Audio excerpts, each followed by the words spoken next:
Right? Let's dive into the Bully Online iceberg. Because once you see the layers, the contradictions start to speak for themselves.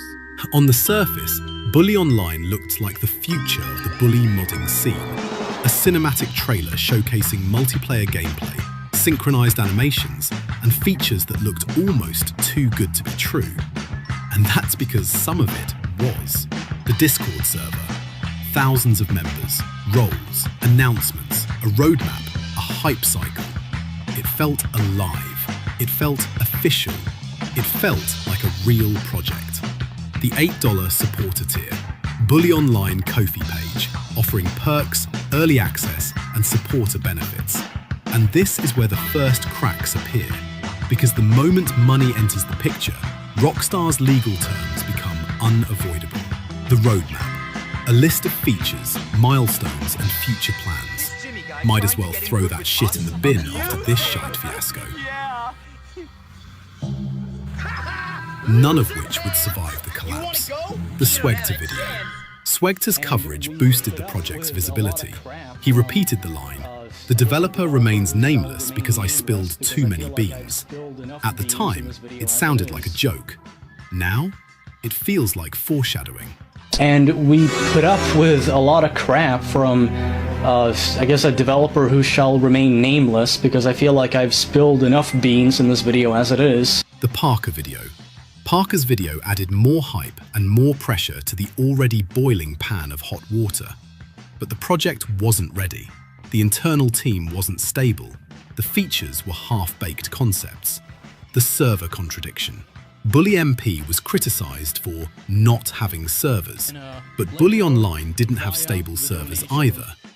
That Bully MP came out years after this, you might think, oh, well, enough time has passed that a lot of people have picked up on way more knowledge than that. But it is a very gradual process. And when it came to making your own server, it was not something that was exactly accessible to a lot of people. Even on the official Bully MP website, there's no server exe that you can run. But Bully Online didn't have stable servers either.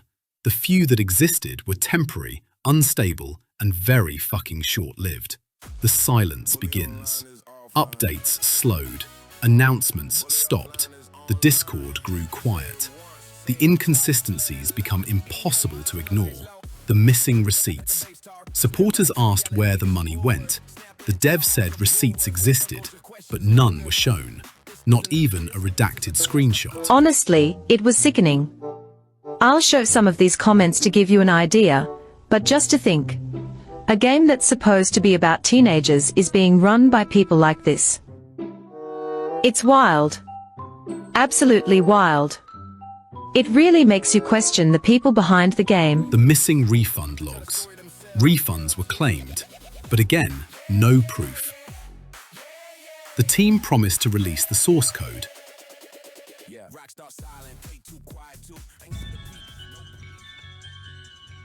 It's finally here.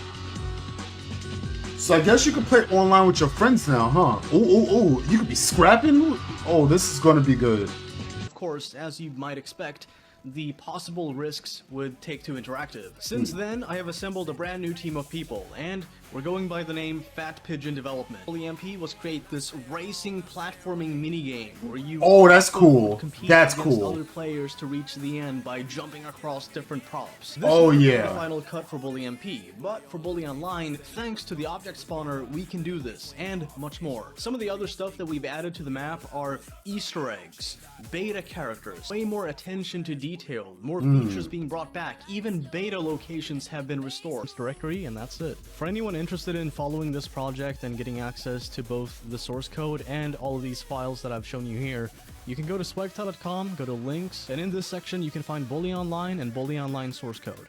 It never fucking happened. Only dog scraps. Nothing. As useless as a greedy git. Look. Seriously. Look. Scraps. That's all that is. If any of this offends you, if you're allergic to criticism, or if you think fan projects are above accountability, look away now. Bully Online wasn't an accident. It wasn't a tiny side project that suddenly blew up. It was built, marketed, and presented like a commercial product intentionally. The Bully Online team knew exactly what they were doing. They built a trailer. They built a roadmap. They built a supporter tier. Like they were delivering on most of it. So after being worked on for months and almost being ready to be released, this is in my opinion probably where Take-Two got eyes on the project. Just before it was ready, development did something that usually isn't done with mods like this, and that's they gave out early access to people who supported them financially, which when you're dealing with a mod that's on a game that you don't own and making money on, that's definitely a way to bring attention from the people who do own it. They'd set up something called a coffee, which is basically a platform that allows people to support or donate, kind of like Patreon. Now it's pretty fair on one hand given the effort they probably put into the mod to want financial support, but on the other you're technically monetizing another game's property, and in the modding community is kind of a big no-no. They built a brand identity. They built a Discord with structured roles, staff, and announcements. And they monetized it. Not once, not accidentally, not as a tip jar. A recurring monthly membership with perks, early access, and in-game advantages is not a hobby. It's a business model. Yes, you could tip $8 and get the same perks monthly paying customers. And here's the part that matters. Rockstar's legal terms didn't suddenly appear out of nowhere. They were updated months before Bully Online launched. The rules were public. The restrictions were clear. The consequences were predictable. So when people say they didn't know, or they were blindsided, or they were just modders trying their best. Props. This Oh, is yeah. the final cut for Bully MP, but for Bully Online, thanks to the object spawner, we can do this, and much more. Some of the other stuff that we've added to the map are Easter eggs, beta characters, way more attention to detail, more features being brought back, even beta locations have been restored. Directory, and that's it. For anyone interested in following this project and getting at No. They charged for access. They offered unauthorized perks. They created a Ko-Fi paid tier for a mod built on Rockstar's IP. That's not ignorance. That's a choice. And then there's the influencer factor. Swegta wasn't just a bystander. He was the face of the project's public communication. His videos amplified the hype, legitimized the project, and shaped the community's expectations. But influence cuts both ways. When you become the spokesperson, you also become the lightning rod. And when the project collapses, people expect clarity, not vagueness, not half answers, not disappearing messages. The shutdown video leaned heavily on emotion, personal struggles, and a mysterious legal letter that conveniently couldn't be shown. I'm back from a 5-week-long vacation, and I'm sick, as you can tell, and while I was gone, I had some stuff stolen from me, so apologies for delaying this video right here, but yesterday I had to spend the whole day just like documenting stuff and talking to the housing agency and yada yada. House break-in. You could have shown a redacted copy of a police report, but emotion isn't evidence, and a letter nobody can see isn't transparency. And you definitely don't build a roadmap like that while using cut content. A moderator publicly said they temporarily disabled the Ko-Fi in order to focus pushing it out faster. It wasn't really because of Take-Two. Then replied to a standard user, "Yeah, a lot of people seemed disappointed with that decision. I wonder fucking why." Cut content? Oh yeah, don't address that. Meanwhile, saying with all the confidence in the world, "But we figured that would be the best route." And yet the community was allowed, even encouraged, to blame Take-Two Interactive, to point fingers at the publisher, to spread the narrative that Take-Two shut the project down. Does that make sense? No, not even slightly. If they themselves removed the page, then why let the community blame Take-Two and your staff fucking well clueless on whose bullshit story is whose? Why let misinformation spread, yet say news outlets are misleading? Why let the narrative shift away from the real issue? Shame people don't have a brain cell to understand that literally the release trailer gave you the biggest red flag. Cut content? Beta content? You're sitting on cut content, monetizing hype, dangling a half-baked AI-looking roadmap like a carrot, and then acting shocked that people were disappointed? What the actual fuck did you think was going to happen? You can't tease exclusive content, open a Ko-fi, push memberships, and then pretend it's all innocent when the heat shows up. Why let your own staff be so fucking clueless they're contradicting each other every 5 minutes? Why let misinformation spread like wildfire, then turn around and say news outlets are misleading? Oh, the fucking irony. Ironic, I know. You let the narrative drift so far off course, it's practically in another fucking time zone. And then there's the staff. Holy hell, the staff. Blaming people left and right, getting all arsey in public, snapping at users like it's a full-time sport. These aren't private DMs. These aren't hidden channels. This is fucking bullshit, okay? These fucking assholes, these fucking assholes! The fuck is their problem, man? You've got staff members contradicting each other every 5 minutes. One says Ko-fi was disabled because of Take-Two. Another says it was disabled to focus on development. Another says it was temporary. Another says it was permanent. And the rest? They just get pissy with the community for even noticing. Like seriously, you're running a project with thousands of eyes on it, and your staff are out here acting like they're moderating a Minecraft server in 2012. Getting snappy, getting defensive, getting sarcastic, and then blaming the community for being confused. No fucking shit they're confused. Your team can't even keep their own bullshit story straight. Documenting stuff and talking to the housing agency and yada yada. House break-in. You could have shown a redacted copy of a police report, but emotion isn't evidence, and a letter nobody can see isn't transparency. There's one more piece of the puzzle we need to talk about. A piece that somehow never made it into the shutdown video. A piece that changes everything. The footage they didn't address. Not fan-made content, not recreated content, cut content. Map improvements. Whether that is removed locations or removed assets. Assets that were never meant to be in the final game. And Swegta himself openly talked about returning cut locations. It's not speculation. That's not theory. That's their own words.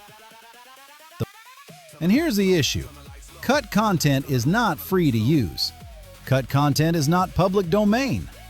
Cut content is not fan-made. Cut content is copyrighted material that was never released to the public. It is not allowed for commercial purposes. At best, at absolute best, you could argue it's okay for your own personal setup, a private mod, a personal experiment, but never, ever for commercial gain. And this project had a Ko-fi, a Patreon, a roadmap, a launch plan, and a monetization structure. With everything set up, they knew exactly what they were doing. Proof of intent. And that roadmap wasn't vague. It wasn't a hobby. It wasn't a side project. It laid out features, updates, expansions, and plans. You don't build a roadmap like that unless you're preparing for a commercial release. And you definitely don't build a roadmap like that while using cut content. The moderator contradiction, Ko-fi and Take-Two. Now here's where the story gets even stranger. A moderator publicly said Ko-fi took down the page, that Ko-fi removed it. And yet the community was allowed, even encouraged, to blame Take-Two Interactive, to point fingers at the publisher, to spread the narrative that Take-Two shut the project down. Does that make sense? No, not even slightly. If Ko-fi removed the page, then why let the community blame Take-Two? Why let misinformation spread, yet say news outlets are misleading? Why let the narrative shift away from the real issue? The real issue and why it matters. Because the real issue wasn't Ko-fi. It wasn't just donations. It wasn't Take-Two. It wasn't a mysterious letter. The real issue was cut content. Content that wasn't supposed to be in the game. content that wasn't legal to distribute, content that absolutely wasn't legal to monetize. And when you combine that with a roadmap, a donation system, and public promotion, the story becomes painfully clear. And that's the pitfall. Not Ko-Fi, not Take-Two, not a legal letter, but cut content used in a commercial-leaning project, wrapped in a narrative that never once acknowledged the real reason everything fell apart. And here's the part that really shows how messy this whole situation became. The community kept insisting the news articles were misinformation, that the articles were lying, that the media was spreading false claims. But here's the problem. Your staff can't accuse the articles of misinformation when the community itself couldn't keep the story straight. The Ko-Fi claim and the Take-Two blame. Why was misinformation allowed to spread inside the community? It doesn't add up. It never added up. So when people say the articles were misinformation, maybe the real problem wasn't the articles. Maybe the real problem was that the story inside the community never stayed consistent long enough to be true. The IMDb article. While all of this was happening, an article appeared on IMDb, a news entry posted before Bully Online even launched. And inside that article was the line that exposed everything. That's the pitfall. Because the article described features that weren't in the retail game. Features that didn't exist in the official release. Features that only existed in cut content. So how does an article describe content fans supposedly created when that content only existed in Rockstar's unreleased files? And this wasn't a hobby project. This wasn't a weekend mod. This wasn't a casual experiment. The project insisted players needed a legal copy of Bully. They repeated it. They emphasized it. But the project itself was running content that wasn't in the legal retail version. Cut content, removed content, unreleased content. So how does that work? How do you require players to be legal when the project itself wasn't? And that brings us to the end of this expanded breakdown. The hype, the monetization, the influencer amplification, the contradictions, the missing receipts, the disappearing infrastructure, the one-month collapse, and the silence that followed.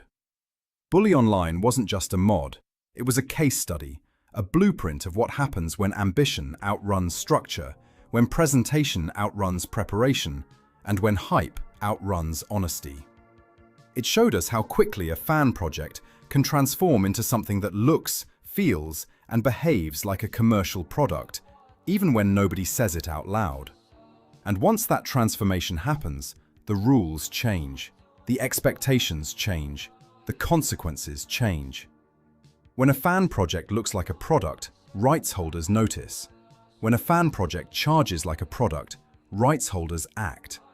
And when a fan project collapses like a product, the community demands answers. And the Bully Online team didn't give them. And when the dust settled, the community wasn't left with closure. It was left with fragments. Fragments of code, fragments of explanations, fragments of communication, fragments of a project that could have been something special. But fragments aren't enough, not for a community that invested time, trust, excitement, and yes, money. And before we close this out, I want to leave one final message for everyone involved in this project. The developers, the communicators, the public faces, the moderators, and anyone who helped shape Bully Online. This is what happens when you build on land you don't own. That wasn't an accident. That wasn't a misunderstanding. That was a choice. A deliberate continuation of a system that was already on thin ice.